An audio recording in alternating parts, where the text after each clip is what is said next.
नमस्कार दोस्तों। Figure of speech पढ़ रहे थे हम लोग और फिगर ऑफ स्पीच में हमने सिमिली यानी उपमा अलंकार पढ़ लिया था। ठीक है, आई होप आपको वो क्लास समझ में आ गई होगी। नहीं आई तो एक दो बार और उस वीडियो को देखें, आराम से आ जाएंगे। उसमें कुछ नहीं है, आपको सिर्फ एज और लाइक ये दो वर्ड देखने हैं सेंटेंस में, ये मिल गए आपको तो वो सिमिली है। ठीक है, दूसरा आपका मेटाफर। मेटाफर रूपक अलंकार को कहते हैं। अब इन दोनों में सिर्फ डिफरेंस ये है कि जिस सेंटेंस में एज और लाइक हम यूज करते हैं उस सेंटेंस से अगर हम एज और लाइक को हटा दें तो वो डायरेक्ट क्या बन जाता है, मेटाफर बन जाता है। जैसे जैसे life is like a dream, ऐसा हमने सिमिली में लिखा था। Life is like a dream कि जीवन जो है वो एक स्वप्न की तरह है कि जैसा, यानी उस उपमा दी जाती है जीवन को ड्रीम की। लेकिन इस जीवन को ड्रीम ही बता दिया जाएगी। Life is a dream, life ही क्या है, स्वप्न है। मतलब उस ऑब्जेक्ट को डायरेक्ट दूसरे ऑब्जेक्ट के जैसा ना बता के वही बता दिया जाए कि वो वही है, यानी ये ड्रीम ही क्या है, लाइफ है। जबकि उसमें सिमिली में क्या बताया था, ये लाइफ कैसी है, ड्रीम के जैसी है। क्योंकि यहाँ मेटाफोर में चेंज क्या हुआ है कि लाइफ क्या है, ड्रीम ही है, वैसा ही है। यानी इन दोनों में फर्क क्या है, इन दोनों में फर्क ये है, सिमिली में हम एज लाइक का यूज करते हैं जबकि मेटाफोर में नहीं करते हैं। एग्जाम्पल देखते हैं। एग्जाम्पल देखने से पहले इसकी डेफिनेशन देखते हैं। In this figure of speech, comparison is made between two different objects. इस फिगर ऑफ स्पीच में दो डिफरेंट ऑब्जेक्ट के बीच में कंपैरिजन किया जाता है। ठीक है, और पहले को दूसरे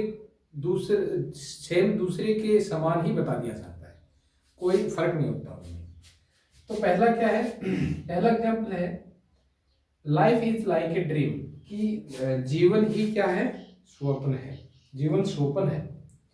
अब देखो इसमें ना, अभी मेरे पास कुछ कमेंट आएंगे, सर आपने इनको पार्ट ऑफ स्पीच में डिवाइड नहीं किया। कोई बड़ी बात नहीं है। देखो लाइफ, सबसे पहले वर्ब को पहचानो। ये वर्ब आपकी कैसी है, मेन वर्ब है। ये लो हमने पहचान लिया। अब लाइफ क्या है, सब्जेक्ट हो गया आपका। क्यों हो गया भाई, क्योंकि ये वर्ब से पहले आ रहा है। ये आपका आर्टिकल है और ड्रीम आपका सब्जेक्ट का कॉम्प्लीमेंट है। सब्जेक्ट का कॉम्प्लीमेंट क्यों बना है, जिसको समझ में नहीं आ रहा है वो नाउन की क्लासेस देखे, आराम से समझ में आ जाएगा। दूसरा है Rana Sanga was the lion in the battlefield. Rana Sanga जो थे वो लॉयन थे, कहाँ पे, बैटलफील्ड में। और यही एग्जाम्पल अगर हमें सिमिली में लिखना हो तो कैसे लिखेंगे, Rana Sanga was Rana Sanga was a lion as a lion in the battlefield, या like a lion in the battlefield। यहाँ like या as का यूज करना पड़ेगा हमें, तब जाके ये सिमिली में हो जाएगा। अब उसमें फर्क क्या है कि उसमें तो ये सिमिली में तो ये होगा कि राणा सांगा जो है वो युद्ध के मैदान में एक शेर की तरह थे या एक शेर की तरह लड़े। जबकि मेटाफर क्या कहता है कि राणा सांगा जो है ना, युद्ध के मैदान में एक शेर ही थे। मतलब शेर के जैसे ना बता के शेर ही बता दिया जाता है, यही फर्क है। यहाँ पे राणा सांगा को जो है ना शेर बता दिया गया है, बस फर्क इतना है मेटाफर में।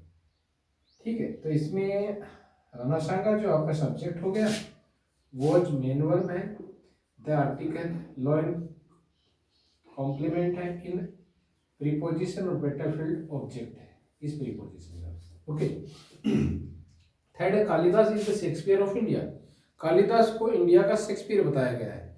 तो कालिदास क्या है, सब्जेक्ट है, इज मेन वर्ब है, द आर्टिकल है, शेक्सपियर कॉम्प्लीमेंट है, ऑफ प्रीपोजिशन और इंडिया ऑब्जेक्ट है। ठीक है, अब इसको समझते हैं। Kalidas is the Shakespeare of India, इसमें मेटाफोर कैसे है, इसलिए है मेटाफोर क्योंकि शेक्सपियर जो है ये all over the world famous है। ओके, अब इंडिया में हमारे जो कालिदास जी हुए हैं वो शेक्सपियर की तरह लिखने में माहिर थे, इसलिए इनको इंडिया का शेक्सपियर बताया गया है। यानी इनको शेक्सपियर की उपाधि दे दी गई है। इन्हीं को डायरेक्ट शेक्सपियर के जैसा ना बता के शेक्सपियर ही बता दिया गया, इसलिए मेटाफर है।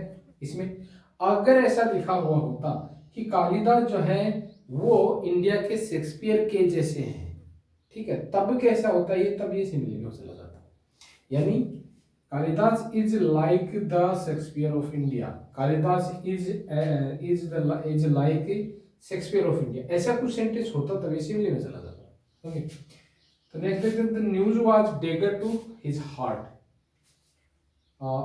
द न्यूज, न्यूज को क्या बताया गया है, डेगर बताया गया है। डेगर का मतलब होता है खंजर, कि न्यूज जो है ना वो डेगर यानी खंजर थी उसके हृदय में, उसके हृदय में वो न्यूज जो है ना वो खंजर ही थी। मतलब अगर इसमें एज का यूज कर दिया जाता तो ये सिमिली होता, यानी न्यूज जो थी वो समाचार जो था वो दुख भरा समाचार वो उसके हृदय में खंजर के जैसा था, ऐसा होता तब तो सिमिली में चला जाता। इसमें क्या बताया गया कि वो न्यूज जो है ना वो खंजर ही थी उसके हृदय में, तब ये मेटाफोर हो गया। ओके, तो द आर्टिकल है, न्यूज आपका सब्जेक्ट है, मेन वर्ब वॉज है, डेगर कॉम्प्लीमेंट है, to preposition his possessive adjective है, और हार्ट ऑब्जेक्ट है। किसका ऑब्जेक्ट है, इस प्रीपोजिशन का।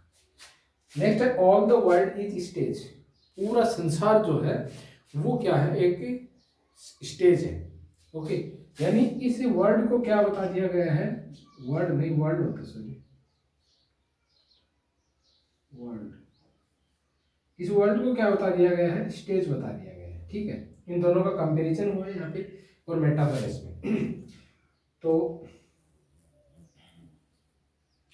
ऑल एडजेक्टिव या इसको क्वांटिफायर भी बोल सकते हो।